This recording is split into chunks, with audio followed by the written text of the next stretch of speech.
It is well known that due to fear of police surveillance and arrest, there are many who do not show up to these demonstrations. You dare not cross the street and join us. You fear becoming identified by law enforcement as threats, and trust me, I understand. Despite our declarations of nonviolence, there is overwhelming documentation that many activists are victims of legal and physical harassment, police stalking, and violence perpetrated by police officers and federal agents. Protect and serve has never stopped being the policy.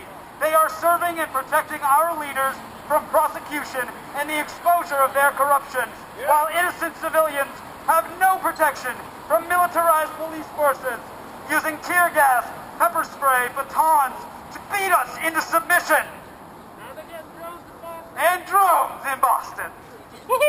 Many officers and military personnel are victims of a system in which attempting to expose corruption will lead to their dismissal and public humiliation, such as what happened to Christopher Dorner.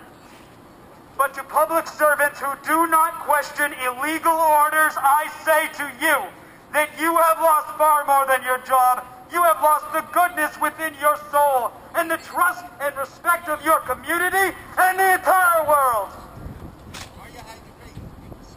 If untrained civilians have the courage to withstand this brutality for practicing our constitutional rights, they very damn well should have the courage to protect them. Yeah.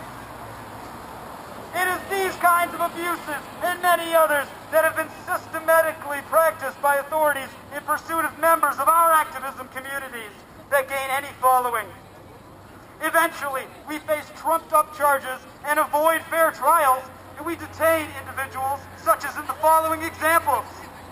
Bradley Manning has spent 1,000 days in jail facing extended solitary confinement, humiliation after leaking information to WikiLeaks that was falsely reported as endangering our national security.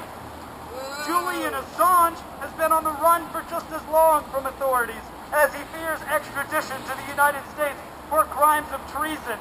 Treason to a country that he is not a resident of. Jeremy Hammond, for almost a year, has been in custody for taking part in the Stratfor hack that resulted in the exposure of an Orwellian surveillance system known as Trapwire. Free Hammond! Free Hammond! Free Hammond! Free all political prisoners! And let's not forget Barrett Brown, my inspiration for my project. He has spent 165 days in jail, and he is facing up to 100 years, and a majority of that sentence is from sharing a link to a document that he did not create. Fuck that! And of course, it is these same authorities and prosecutors that contributed greatly to the reported suicide of Aaron Swartz only 43 days ago.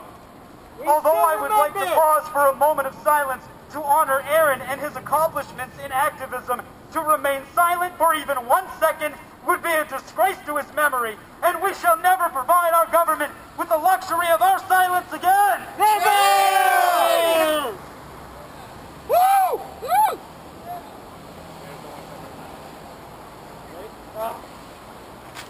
These are only a few examples of what we have come to expect from our surveillance state.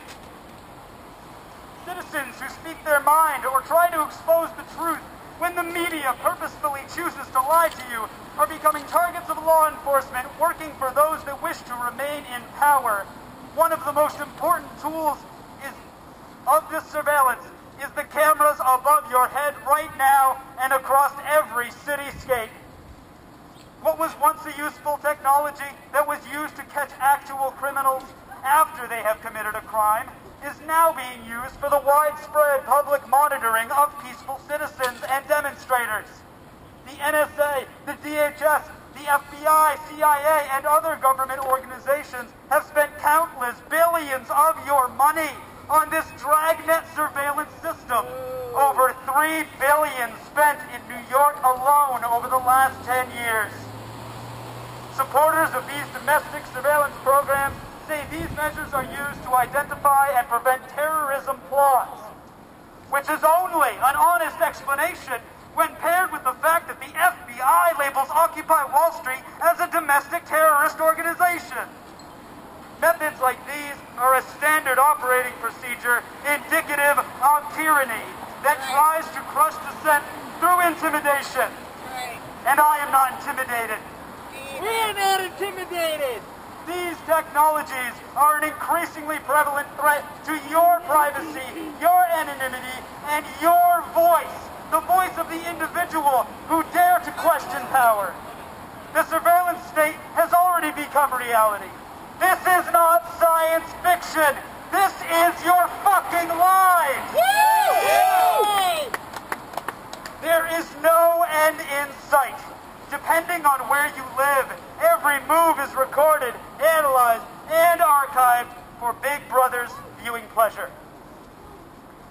And we can't discuss privacy without referring back to Trapwire. Trapwire is a sophisticated surveillance technology. It operates behind the scenes of any number of cameras across the world. It's described by its creators. Trapwire detects, analyzes, and alerts on suspicious events as they are collected over periods of time and over multiple locations.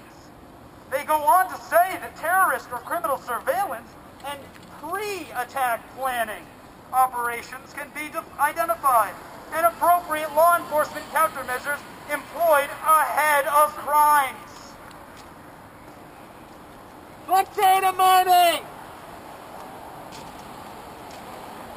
The Trapwire system, exposed in the Stratfor email leak from WikiLeaks, can use facial recognition and walking patterns or gait recognition to identify an individual and cross-reference their behaviors based on a definition of suspicious behavior that you do not know. As much as I hate using this cliched comparison, we are looking at a legitimate minority report situation. You are being identified and pursued by authorities before you have committed a crime. These abuses of the very surveillance systems that promised us protection are a violation of trust with the American people, and they should not be tolerated anymore. Trapwire, the Patriot Act, CISPA, and the amended FISA Act are collectively an obscene violation of the Fourth Amendment to the U.S. Constitution.